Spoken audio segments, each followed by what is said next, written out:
జై శ్రీమన్నారాయణ. నీళాతుంగస్తనగిరితటీ సుప్తముద్బోధ్య కృష్ణం పారార్థ్యం స్వం శృతిశతశిరసిద్ధమధ్యాపయంతి స్వోచ్ఛిష్టాయాం స్రజి నిగళితం యా బలాత్కృత్య భుంక్తే గోదా తస్యై నమ ఇదమిదం భూయ ఏవాస్తు భూయ.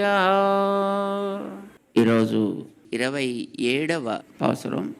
గోదాదేవి చాలా ప్రధానమైనటువంటి స్వామి సన్నిధిలో విన్నవించినటువంటి ఆ విధానాన్ని మనం అందరం కూడా అనుసంధానం చేద్దాం. ఆండాళ్ తిరువడిగళే శరణం. కూడారై వెల్లుం సీర్ గోవిందా உந்தனை பாடி பறை கொண்டு யாம் பெரு சம்மானம் நாடு புகழும்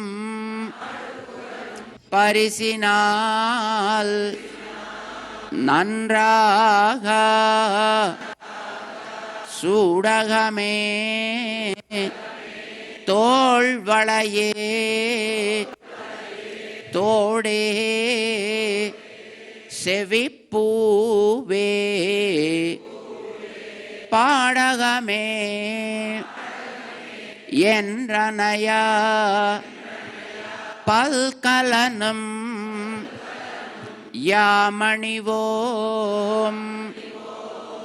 ஆடையுடுப்போம் அதன் பின்னே பால் சோறு மூட நெய் பெய்து முழங்கை வழிவாரா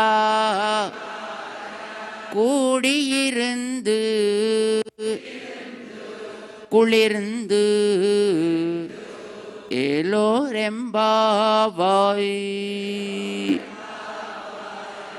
ఆండాళ్ తిరువడిగళే శరణం.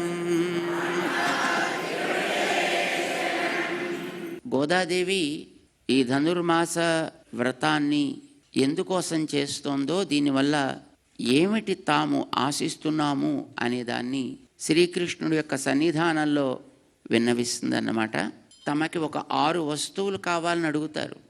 ఇవి సామాన్యంగా వ్రతం చేసినటువంటి వాళ్ళు వ్రతాన్ని ముగిస్తూ చేసేటటువంటి కార్యక్రమాల్లో కనిపించిన గోదాదేవి అడిగేటటువంటి ఆ ఒక్కొక్క విషయము కూడా ఒక యోగ్యుడైనటువంటి ఒక మనిషి భగవంతుణ్ణి తెలుసుకుని ఆ భగవంతుడికి తనని దాసుడని గుర్తించి వేదాలు చెప్పాయో, ఉపనిషత్తులు వర్ణించాయో అలాంటి దాన్ని చాలా అందమైనటువంటి పాయసంలో పెట్టి అమ్మ చెప్పింది. పైకి చూడడానికి చాలా అందంగా అనిపిస్తుంది మనకి పాసురం, కానీ చాలా గంభీరమైనటువంటి ఒక తత్వ రహస్యాన్ని మన ఆండాళ్ తల్లి ఇందులో నింపి మనకి అందిస్తుంది అన్నమాట. ఇందులో పాయసం కావాలయా మా అందరికీ, మేమందరం కూడా పాయసాన్ని స్వీకరించాలనుకుంటున్నాము. అయితే ఒంటరిగా కాదు, అందరం కలిసి తీసుకోవాలని అనుకుంటున్నాం. దానివల్ల ఏం కావాలి?